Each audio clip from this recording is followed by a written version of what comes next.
अस्सलाम वालेकुम नाजरीन। इस किस्त के आगाज़ में अमांदा उराल को कहती है, जल्द या देर से तुम इस बाजार के हाकिम बन जाओगे। उराल कहता है, मुझे भी यही यकीन है, फिर मैं तुम्हें अपने साथ ले जाऊंगा। अब मुझे वो जंगजू तलाश करके दो जिसकी तुम बहुत ज़्यादा तारीफ़ें करती थी। अब वक्त आ गया है कि मैं अपने रास्ते में आने वाली रुकावटों को एक एक करके ख़त्म कर दूँ। अमांदा पूछती है, तो फिर क्या करना होगा? उराल कहता है, उस दिन काई कबीले की औरतों को बाजार में नहीं पहुंचने देना, लेकिन किसी को पता नहीं चलना चाहिए कि इसके पीछे मैं था। अमांदा कहती है, लेकिन बदले में मुझे क्या मिलेगा? उराल सिक्कों की एक पोटली निकालकर उसके हाथ पर रख देता है। दूसरी तरफ अर्तुल और सिमन की मुलाकात खत्म हो जाती है और अर्तुल जाने लगता है तो इतने में उसका सामना तुर्गत से हो जाता है, लेकिन तुर्गत मुकम्मल तौर पर अर्तुल को नजरअंदाज करके एक मेज पर बैठ जाता है। यह देखकर अर्तुल काफी हैरान होता है और तुर्गत के पास आकर कहता है, मैंने देखा है कि तुम काफी बेहतर हो गए हो तुर्गत अल्प। तुर्गत कहता है, अल्लाह का शुक्र है। फिर वो सिमन की तरफ इशारा करते हुए कहता है, जब तक मेरे दोस्तों की मदद मेरे साथ है तो मेरे जख्म ठीक और मेरा दिल पुरसकून है। अर्तुल कहता है, अगर तुम्हारे जख्म ठीक हो गए हैं तो तुम्हारे वापस आने का वक्त आ गया है। तुर्गत कहता है, मैं वापस नहीं जाऊंगा जब तक कि मैं उन बुज़दिलों का खून नहीं बहा देता। मेरा हर सांस मुझ पर हराम है। अर्तुल कहता है, हर चीज़ का एक वक्त होता है तुर्गत।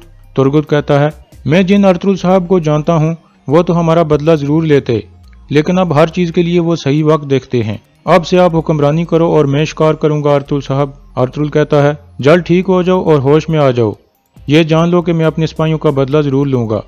यह कहकर अर्तुल वहां से चला जाता है। बाहर आकर आलियार कहता है, लगता है सिमन आपसे काफ़ी मुतासिर हो गया है, उसने आपका कर्ज अदा कर दिया। अर्तुल कहता है, सिमन किसी की जिम्मेदारी अपने ऊपर नहीं लेता, लाजमी वो किसी चीज़ के पीछे है। अब देखते हैं कि वो अपना सोना वापस लेने के लिए क्या करता है। आलियार कहता है, मेरे बाबा सही कहते थे, आपसे मुझे काफ़ी कुछ सीखने को मिलेगा।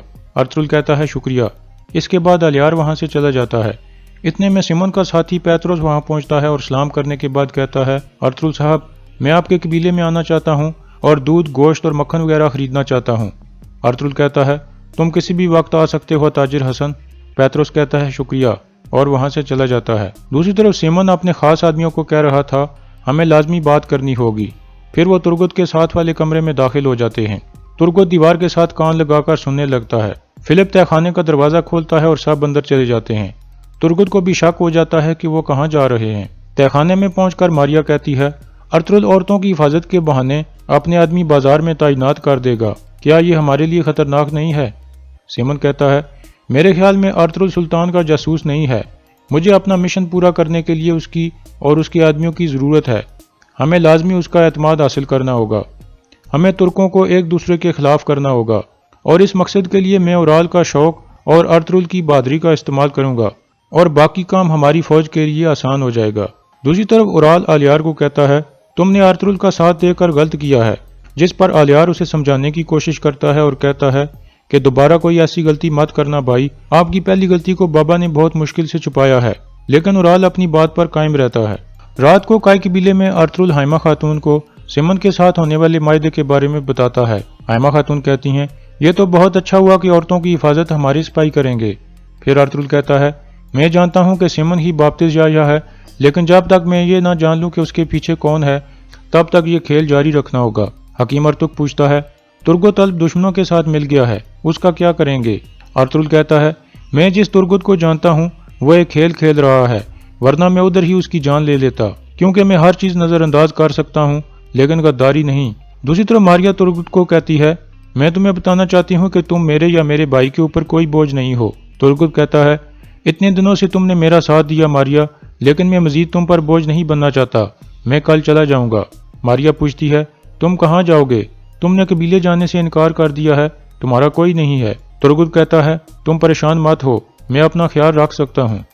मारिया कहती है, मैंने अपने भाई से बात की है, उन्होंने कहा है कि अगर तुर्गत चाहे तो वो मेरे साथ काम कर सकता है।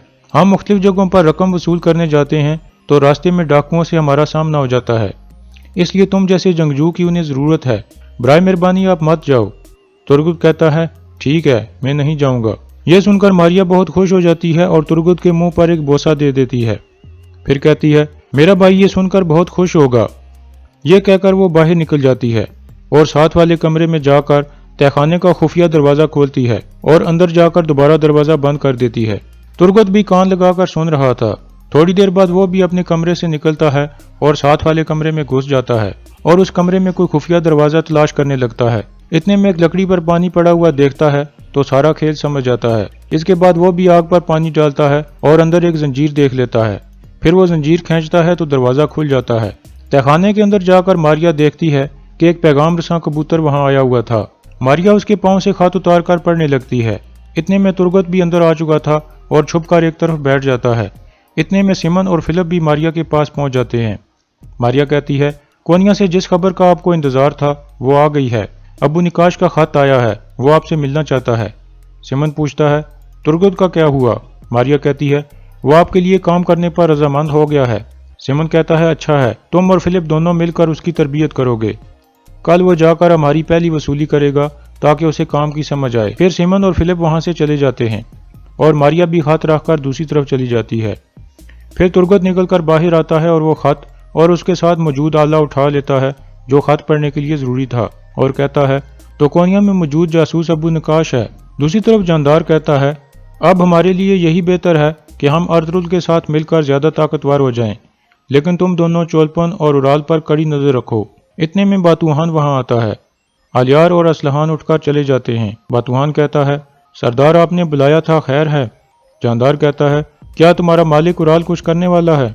बातूहान कहता है, सरदार आपने उनके पांव बांधे हुए हैं, मैंने उन पर नजर रखी हुई है। जानदार कहता है, अगर तुमने मुझे ना बताया तो मैं तुम्हारे कान काट डालूंगा बातूहान, अब तुम जाओ। दूसरी तरफ उराल कहता है, पहले सिमन ने बातूहान के खंजर को इस्तेमाल किया और अब अर्तुगरुल के साथ मायदा कर लिया है।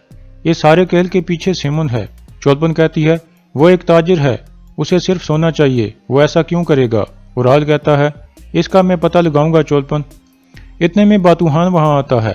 उराल उसे कहता है, तुम जानते हो तुम्हें क्या करना है, कल सुबह सवेरे रवाना हो जाना और ये सिक्कों की पोटली अमांदा को दे देना। फिर उराल उसे पूछता है, मेरे बाबा ने तुम्हें क्यों बुलाया था? बातूहान कहता है, उन्होंने कहा है कि अगर मैंने आपके बारे में उनको खबर ना दी तो वो मेरे कान काट डालेंगे। उराल हंसते हुए पूछता है, क्या तुम खौफजदा तो नहीं हो बातूहान? बातूहान कहता है, मैं यतीम था जब आपने मुझे अपने साथ लिया था, आपने मुझे बड़ा करके एक जंगजू बनाया, मैं आप पर अपनी जिंदगी भी निछावर कर दूंगा। उराल कहता है, मैं तुम्हारी ये अकीदत कभी नहीं भूलूंगा बातूहान। फिर बातूहान वहां से बाहर निकल जाता है। अगले दिन सुबह के वक्त एक आदमी अमांदा के पास पहुंचता है और अमांदा को कहता है, अगर तुम मेरे साथ कोई चाल चल रही हो तो मैं तुम्हारी आंखें निकाल दूंगा अमांदा। अमांदा सिक्कों की पोटली उसे देती है जो बातूहान ने उसे दी थी और कहती है, इसमें पूरे 100 सिक्के हैं। आदमी पूछता है, ये किस लिए हैं? अमांदा कहती है, ये बयाना है, काम करने के बाद मजीद 200 सिक्के तुम्हें मिलेंगे। वह आदमी पूछता है, ये काम कौन करवाना चाहता है? अमांदा कहती है, वह एक बाअसर आदमी है, मैं उसकी शनाख्त जाहिर नहीं कर सकती। आदमी पूछता है, मुझे क्या करना होगा? अमांदा कहती है, मेरे साथ आओ। इतने में काई और जावेदार कबीले की औरतें भी बाजार में पहुंच जाती हैं। अमांदा उस आदमी को लेकर उनके सामने आ जाती है और कहती है, बाकी सोना तुम्हें ऐसे मिलेगा। आदमी कहता है, मैं तुर्कों से नफरत करता हूँ। अमांदा कहती है, इसलिए तो तुम्हें इस काम के लिए चुना गया है। वो चाहते हैं कि तुम असलहान खातून और हलीमा सुल्तान को अगवा कर लो। वह आदमी पूछता है, ये औरतें कौन हैं? अमांदा कहती है, असलहान खातून जावेदार कबीले के सरदार की बेटी है और हलीमा सुल्तान काई कबीले के सरदार अर्तुगरुल की बीवी है। अब अगला काम तुम्हारा है, कल ये दोनों बाजार में नहीं पहुंचनी चाहिए। दूसरी तरफ दोनों कबीले की औरतें कालीनें तैयार करने के लिए एक दुकान के अंदर चली जाती हैं। बामसी अपने सिपाहियों को कहता है, इस दुकान के चारों तरफ खड़े हो जाओ। फिर बामसी बानोजी जी को कहता है, मैं काम के लिए जा रहा हूँ, इस दौरान हिफाजत का काम आप संभाल लेना। फिर बामसी वहां से जाने लगता है तो वो अमांदा का आदमी उसे घूर कर देखने लगता है। बामसी भी उसे गौर से देखता है और फिर आगे बढ़ जाता है। मारिया भी कालीनें तैयार होने वाली जगह पर पहुंचती है और चोलपन से बातचीत करने लगती है। इतने में हलीमा वहां आकर कहती है, खुश आमदीद, क्या मैं जान सकती हूँ कि हमारी मेहमान कौन है? मारिया कहती है, मैं इस बाजार के मालिक सिमन की बहन हूँ, मैं आप सब खवातीन को शाम के खाने के लिए दावत देना चाहती हूँ, आपने हमारे बाजार को रौनक बख्शी है। दूसरी तरफ तुर्गत बैठकर खाना खा रहा था। इतने में बामसी वहां पहुंचता है और तुर्गत के सामने बैठकर कहता है, तुर्गत भाई, मैं तुम्हारे लिए खाना लाया हूँ, लाजमी तुम कबीले के खाने को याद कर रहे होगे। इस दौरान तुर्गत वो खत और आला निकाल लेता है जो उसने तहखाने से उठाया था और बामसी के थैले में रखते हुए गुस्से से कहता है, बहुत हो गया, मुझे अकेला छोड़ दो। लेकिन बामसी समझ नहीं पाता और थोड़ा गुस्से में आ जाता है। اور کہتا ہے بھائی مجھے تمہاری بہت یاد آتی ہے جب ہم اکٹھے گھوڑوں پر جاتے تھے اور مل کر لڑتے تھے۔ لیکن ترگت غصے سے اٹھ کر جانے لگتا ہے تو بامسی اس کا ہاتھ پکڑ لیتا ہے۔ یہ دیکھ کر ترگت بامسی کے منہ پر ایک زوردار مکہ مار دیتا ہے، جس کے بعد دونوں میں لڑائی شروع ہو جاتی ہے اور وہ ایک دوسرے کو مارنے لگتے ہیں۔ اتنے میں سیمن بھی وہاں آ جاتا ہے۔ بامسی کو سیمن کے آدمی پکڑ لیتے ہیں۔ سیمن غصے سے کہتا ہے بہت ہو گیا بامسی، میں یہاں لڑائی برداشت نہیں کر سکتا۔ ترگت اب ہمارے لیے کام کرتا ہے، اس لیے مشکلات پیدا مت کرو۔ پھر سیمن ترگت کو کہتا ہے تم ماریا اور فلپ کے ساتھ ایک وصولی کے لیے جاؤ، ورنہ کائی کی بیلی والے تمہاری جان نہیں چھوڑیں گے۔ پھر بامسی اپنے بازو چھڑوا کر ترگت کے سامنے آ جاتا ہے اور کہتا ہے اب تم اس گندے آدمی کے لیے کام کرو گے، شرم ہے تمہارے اوپر۔ یہ کہہ کر بامسی اپنا تھیلا اٹھاتا ہے اور باہر نکل جاتا ہے، اور یہاں اس قسط کا اختتام ہو جاتا ہے۔